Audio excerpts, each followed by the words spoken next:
اقسم بالله كنت ندوش، شفت التليفون لقيت الزلزال في المغرب. واش نقول لكم يا خوتي، الله هذه فرحه كبيره، الزلزال في المغرب. اللهم يا ربي يا ربي هدمهم، يا ربي زيدهم زلزال على زلزال. يا ربي اردمهم تحت الغبار وتحت التراب وتحت الحجر وتحت القرمود والبريك. يا ربي اردمهم، يا ربي يا ربي زيدهم.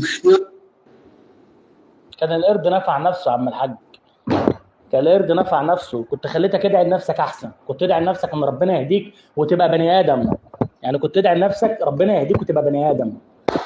بص الموقف كله قدامك، انا قلت لك على اللي حصل في الفيديو في اللايف بتاع ابن الدوله الجزائريه، قلت لك الناس في الجزائر متعاطفه مع اللي حصل في المغرب، قلت لك الناس في الجزائر متعاطفه مع اللي حصل في المغرب، ووريتك برضو نفس الفيديوهات اللي نوعا ما ممكن تكون سلبيه وما تعجبكش. الصوره كلها قدامك يا زميلي، كل واحد هيحب يصدق الحاجه اللي هو عايزها.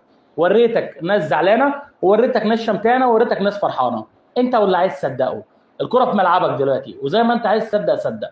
بص يا صاحبي، انا الصبح نقلت لك بالعين دي ودلوقتي نقلت لك بالعين دي، انا ما عنديش مشكله مع ده ولا عندي ازمه مع ده. ما بشتم جزائريين وجزائريين واقفل الصفحه بتاعتي على الفيسبوك، الناس بتشتمني وانا برد عليها وبعتوا الفيسبوك وحوارات كتير دخلوني فيها، بس انا ما كانش عندي مشكله ان انا اطلع اعتذر الصبح واقول ان في جزائريين كانوا متضامنين مع المغاربه امبارح، وفي جزائريين كانوا زعلانين مع اللي بيحصل في المغرب امبارح، وفي جزائريين كانوا بيدعوا للمغاربه امبارح. لكن في نفس الوقت ما عنديش اي مشكله النهارده ان انا اطلع اكلمك على فيديوهين زي دول، فيديوهين بيوروك وجهه النظر الثانيه، وهي وجهه النظر الشمتانه، وجهه النظر الفرحانه في اللي حصل في المغرب، وانت واللي عايز تتفرج عليه وانت واللي عايز تصدقه.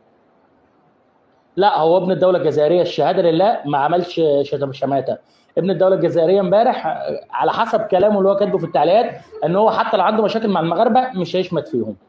مش هقول لك اعمل لايك وسبسكرايب لان الوضع ده مرعب، وكل اللي انا هقوله لك ادعي لاخواتك في المغرب ان ربنا يكفيهم كل الشرور والمشاكل. انا ما شفتش من الناس دي حاجه وحشه لحد دلوقتي، ما شفتش منهم مشاكل، ما شفتش منهم شتايم، ما شفتش منهم حاجات غريبه وحاجات مريبه. لما اللي حصل في الجزائر الحرايق قلت اتمنى ان ما حدش يشمت لان دي كارثه طبيعيه ودي حاجه كلنا معرضين ليها.